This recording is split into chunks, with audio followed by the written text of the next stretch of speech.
1월 1일 신년 예배를 드리면서 오늘 본문 말씀 중에 특별히 26절 말씀을 함께 우리가 살펴봤습니다. 야고보서 1장은 말씀드린 대로 전체적으로 시험에 대해서 이야기를 하고 있습니다. 우리가 이 땅을 살면서 여러 가지 시험을 당하지만 이 시험을 어떻게 이겨나갈 수 있는가? 그것은 말씀과 기도를 통해서 시험을 이겨나갈 수 있다고 야고보서 전체를 통해서 우리에게 가르쳐 줍니다. 특별히 말씀으로 우리 자신들이 이 세상을 이겨나갈 수 있는 구체적인 예로 들고 있는 것이 오늘 본문과 연관되는 경건입니다. 특별히 이 경건은 하나님의 말씀을 듣는 것으로부터 나온다는 사실을 25절에서 이야기하면서 자유하게 하는 율법이 우리를 하나님 아버지 앞에서 온전히 우리 자신들이 말씀 가운데 행하게 만든다라고 하면서 거짓 경건과 참된 경건을 26절과 27절에 우리에게 소개하고 있습니다. 지난주 신년 예배 때의 말씀을 생각하면서 보면 거짓 경건의 특징은 스스로를 경건하다고 생각하는 데 있다는 것을 기억해야 합니다. 그래서 이 거짓된 경건은 혀를 재갈무리지 않는 것으로 나타나는데 그 거짓된 경건의 모습을 지난주에 4가지로 말씀을 드렸습니다. 교만, 비방, 자랑, 위선입니다. 이렇게 4가지 형태의 모습으로서 거짓된 경건이 우리 안에서 나올 수 있음을 조심해야 한다는 겁니다.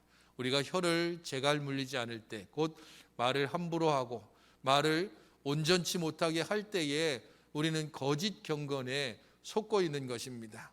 실제적으로는 겉으로 드러나기에는 멋있고 경건한 것처럼 보이지만은 그의 모든 말과 행위를 살펴보게 되면 거짓된 경건에 속고 있는 것을 경고하면서 하나님 아버지 앞에 참된 경건을 추구하라는 겁니다. 참된 경건의 특징은 사람이 아닌 하나님을 바라보게 합니다. 그래서 오늘 27절에 보면 하나님 아버지 앞에서 정결하고 더러움이 없는 경건이라고 이야기합니다. 많은 사람들이 거짓 경건을 따라가는 이유는 하나님이 아니라 사람을 의식하기 때문입니다. 그래서 사람들에게 잘 보이려고 좋은 옷을 입고 목소리를 좀 거룩하게 하고 혹은 좀 더 화려한 말을 쓰거나 아니면 이런저런 장식을 다는 우리들의 모습을 봅니다. 경건도 마찬가지입니다. 하나님을 온전히 찬송할 마음이 없으면서도 찬송하는 경우가 우리 안에 있습니다. 하나님께 진정한 예배자로 서 있지 못하면서도 그저 예배 자리에 앉았다는 것만으로 충분히 우리 자신들이 위안을 받는 경우가 있다는 겁니다. 참된 경건은 하나님 아버지 앞에서 정결하고 더러움이 없기를 날마다 소망해야 됩니다. 그래서 참된 경건의 가장 중요한 특징은 사람이 아니라 하나님을 바라보고 하나님께 나아가는 특징을 가지고 있습니다.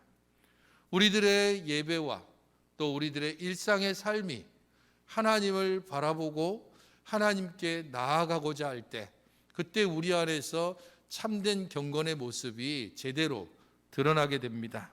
그런 면에서 참된 경건의 2가지 모습이 우리에게 있습니다. 여기서 소개하고 있는 것은 첫 번째는 하나님의 마음을 가지는 겁니다.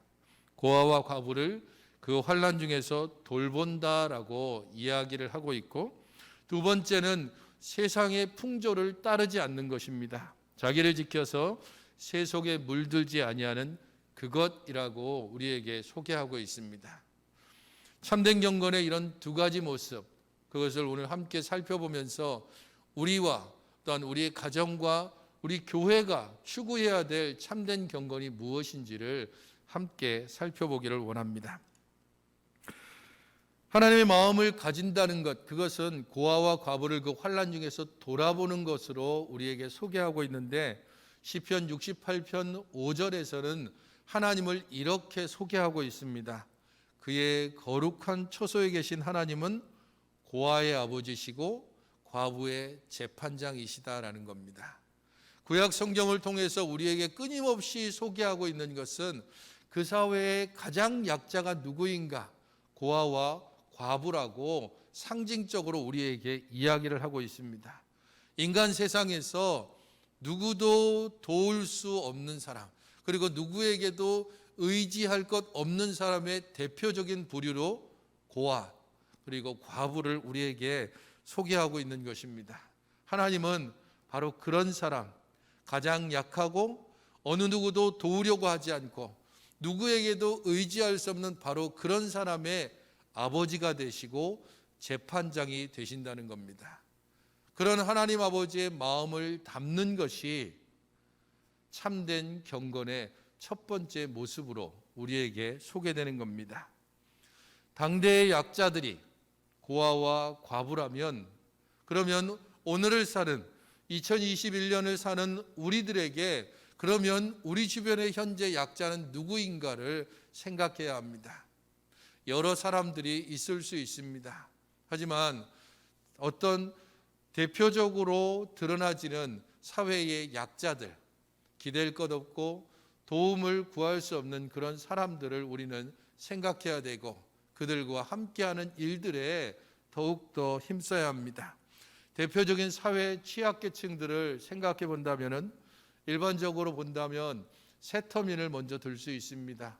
북한 이탈 주민들, 이곳에 와서 어느 누구도 자기 사회체제 자체가 다른 가운데 적응해야 되는 그런 북한 이탈 주민에 대해서 관심을 가져야 합니다. 이주 노동자들에 대해서들도 관심을 가져야 합니다.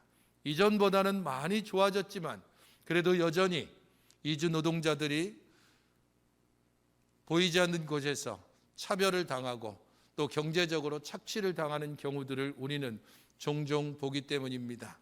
불과 2주 전만 해도 이주 노동자가 비닐하우스에서 잠을 자다가 죽었다는 그러한 뉴스를 접하면서 여전히 이 땅 가운데 그런 약자들이 있다는 사실을 기억하고 그들과 함께할 수 있는 방안들을 또한 생각해야 합니다.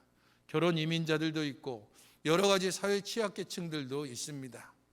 이 강서구 내에도 서울시 전체에 거의 많은 사회적 약자계층들이 강서구에 있습니다. 강서구 예산의 거의 50%와 60% 가까이를 복지 예산에 쓰는 이유도 바로 거기에 있는 것입니다. 방화동 이 지역 내에서도 홀부모 가정들이 있고 홀로 사는 노인들이 있고 또한 여러 가지 취약계층들이 함께 있습니다. 그런 이들을 우리가 다 도울 수는 없지만 정말 우리들이 할 수 있는 방법으로 그들과 함께하는 그러한 방법을 찾고 있는지, 그들에게 다가가고 또한 그들과 함께하고 있는지는 우리 자신들이 하나님의 마음을 가졌는가 가지지 않았는가를 알게 해주는 것입니다.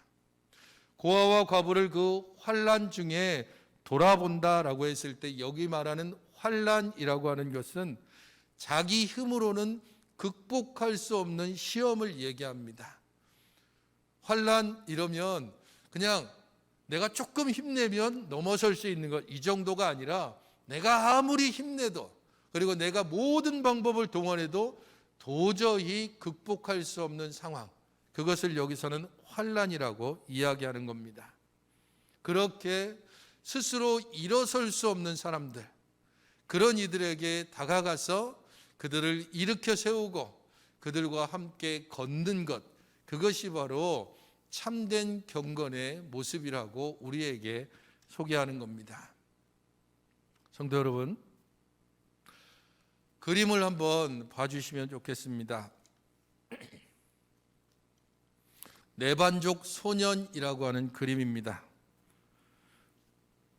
1642년에 후세페 데 리베라라고 하는 스페인의 화가가 그린 그림이고, 혹시 루블 박물관에 가보실 기회가 있다면 저 그림을 직접 볼 수 있습니다. 크기가, 세로 크기가 164cm입니다. 일반적인 사람 크기만한 굉장히 큰 그림입니다. 그림을 좀 자세히 보시면 저 소년이 맨발을 가지고 있고 또 낡은 옷을 입고 있는 것을 볼 수 있습니다. 좀 더 발을 자세히 보게 되면 오른쪽 발이 지금 안쪽으로 살짝 굽어 있는 것을 볼 수 있습니다. 아까 전체 그림을 보게 되면 그 소년이 어깨에 목발을 메고 있습니다. 그래서 장애를 가지고 있는 것을 충분히 알 수 있습니다. 가난을 가지고 있고 장애를 가지고 있는 소년입니다. 하지만 그냥 저 모습을 그대로 보게 되면 소년의 배경이 아주 탁 트여 있죠. 하늘을 배경으로 하고 있습니다. 그리고 뒤의 모습도 그냥 탁 트여서 막힌 것이 없습니다. 일반적으로 17세기에 저런 배경으로 사람이 등장한다면 그 사람은 대부분 다 귀족입니다. 가난한 사람이 저런 배경으로 함께 그림에 등장하지 않습니다. 그럼에도 불구하고 저 가난하고 장애를 가지고 있는 아이를 저런 귀족들이나 설 수 있는 배경에 화가가 그림을 그렸습니다. 그래서 대부분 한국에 소개될 때는 저 그림을 저도 인터넷을 통해서 이렇게 찾아보니까 어려운 환경 가운데서 삶을 긍정하는 고귀한 인간상 이렇게 소개하고 있습니다. 장애도 있고 가난도 있지만 그것에 굴하지 않고 얼굴을 보게 되면 환하게 웃고 있잖아요. 그걸 보면서 낙천적이고 긍정적인 시선을 가지고 있는 사람으로 소개합니다. 하지만 좀 더 저 그림을 꼼꼼히 생각해 볼 필요가 있습니다. 왜냐하면 저 그림의 실제적인 실체를 우리가 생각하게 되면 저 그림은 가난과 장애를 가지고 있는 소년의 경외감을 가지고 화가가 그렸다기보다는 오히려 부자들의 자기만족 혹은 부자들의 보험을 위해서 만들어진 그림이라는 겁니다. 17세기 1600년대 취미로 그림을 그려서 살아갈 수 있는 시대가 아닙니다. 그림의 크기가 164cm라고 말했습니다. 엄청나게 큰 크기의 그림입니다. 재료만 해도 엄청나게 들어갑니다. 아마 저 그림을 그리는데도 수개월이 걸렸을 겁니다.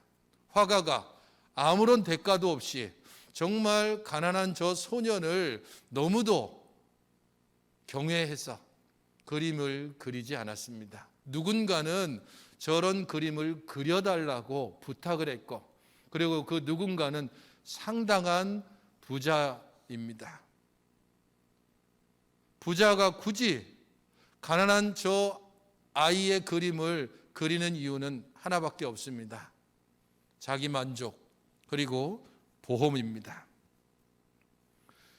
키다리 아저씨라고 하는 소설을 여러분들 아실 겁니다.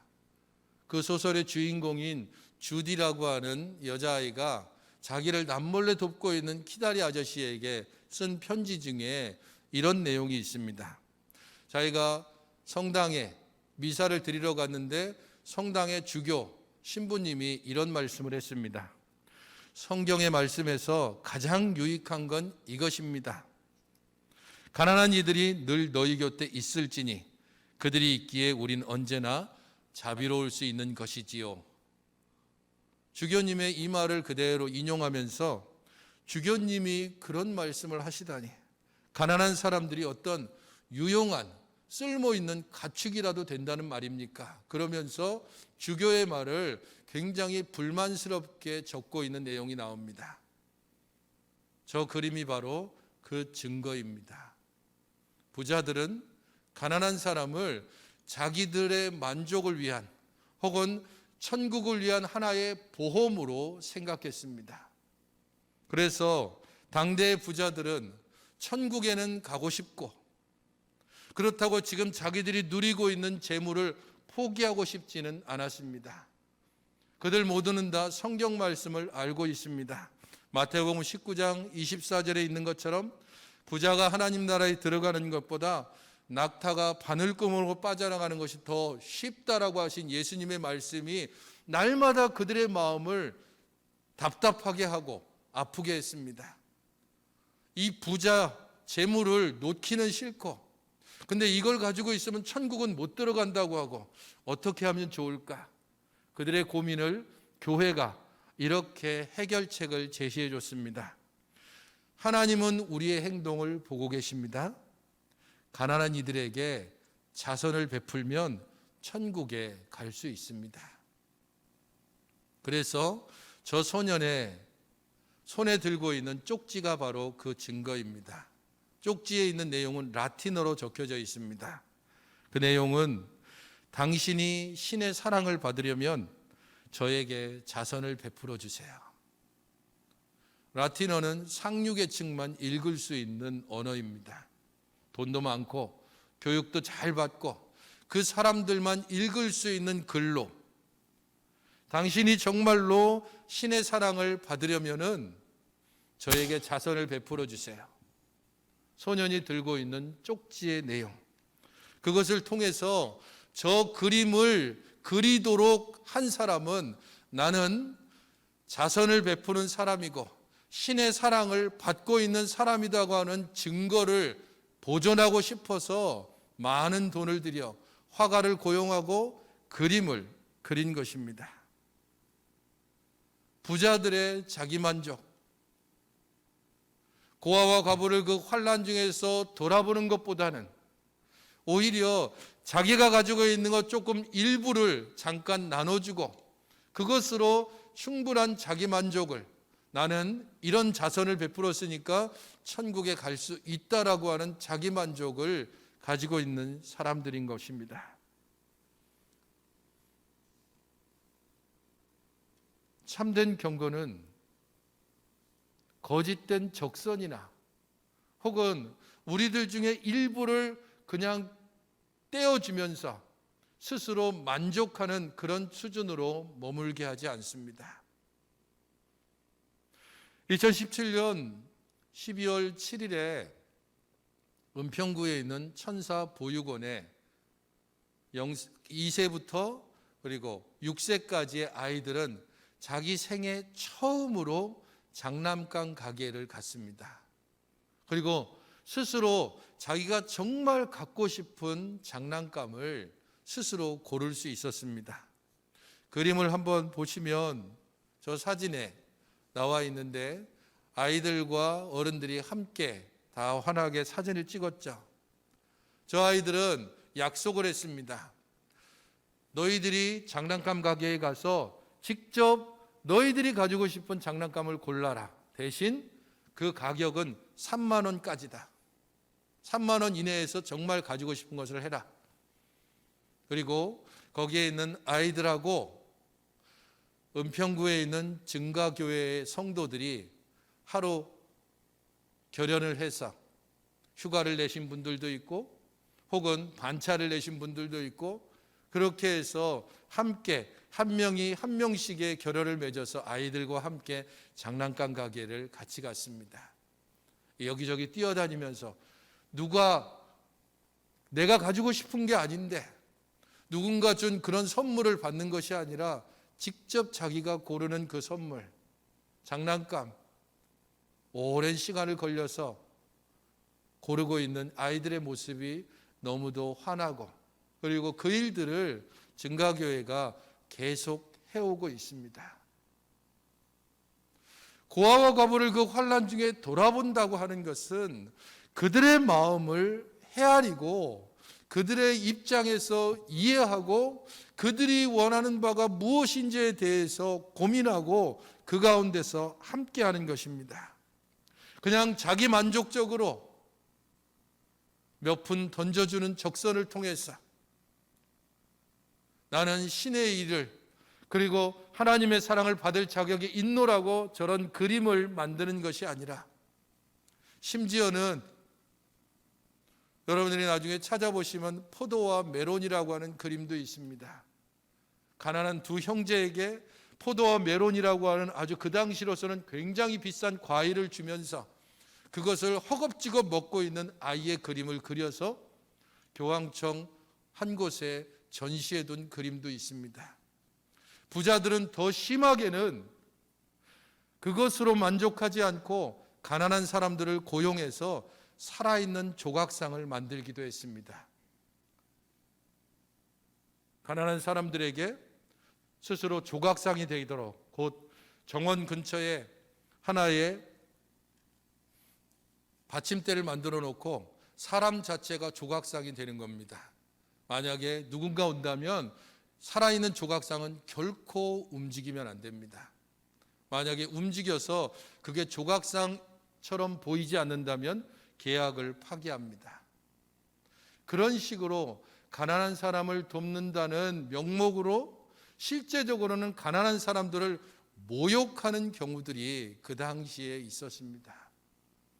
오늘 우리들에게 고아와 과부를 그 환난 중에서 돌아보라라고 하는 참된 경건의 이 모습은 우리들로 하여금 참된 사랑과 섬김을 통해서 하나님의 자비를 나타내도록 요구하고 있습니다. 고아와 과부의 아버지 되시고 재판장 되시는 하나님의 마음을 품고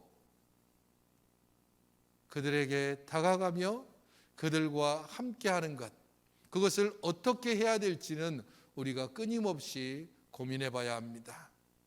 개인적으로도 그러하고 우리의 가정적으로도 그러하고 또한 우리의 교회적으로도 실제적으로 우리 주변에 있는 고아와 과부들, 사회적인 약자들, 그들을 돌아보는 것이 참된 경건의 첫 번째 모습이라는 것을 기억해야 합니다.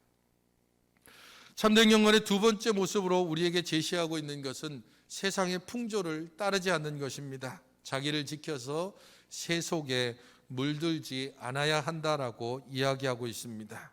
자기를 지켜서 세속에 물들지 않는 것, 선행을 베풀고 자선을 베풀지만 그의 삶에 있어서 거룩함이 나타나지 않는 경우가 있습니다. 이런저런 좋은 말들을 하고 좋은 일들을 하지만 그 사람 자신을 보게 되면 인격이나 성품이 엉망인 경우들도 있습니다.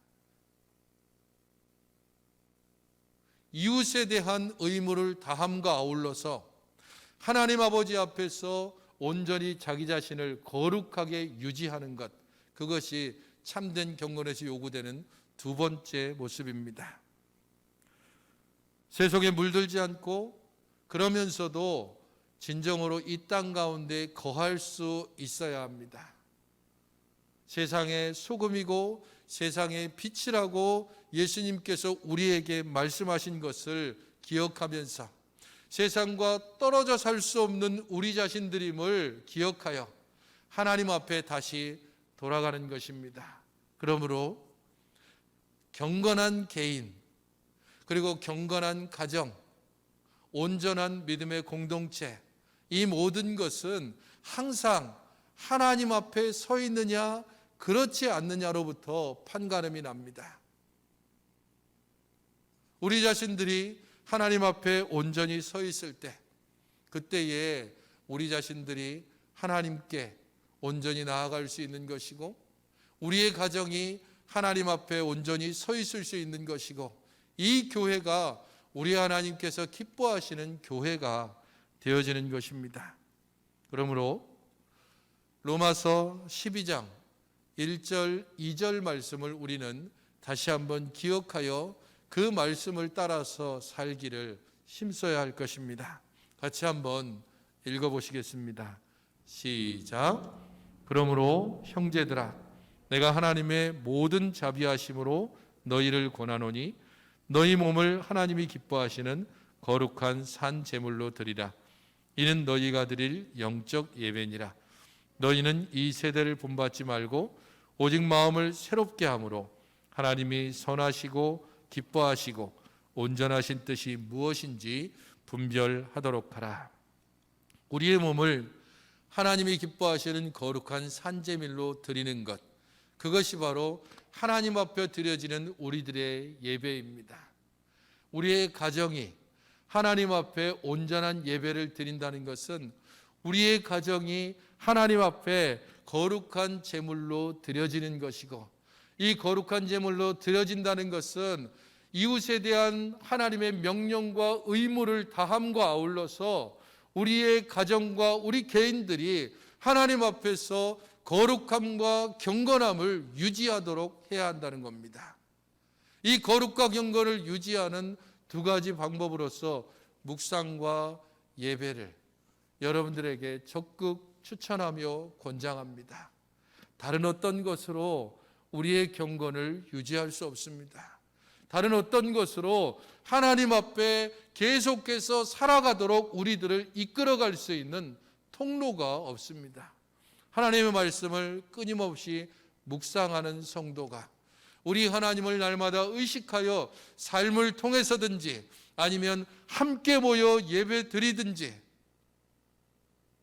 그런 예배하는 가정과 개인과 공동체만이 우리 하나님께서 기뻐하시는 경건한 백성으로 하나님이 기뻐하시는 거룩한 예배를 우리들 자신을 하나님 앞에 드리는 산 제물로 드릴 수 있습니다.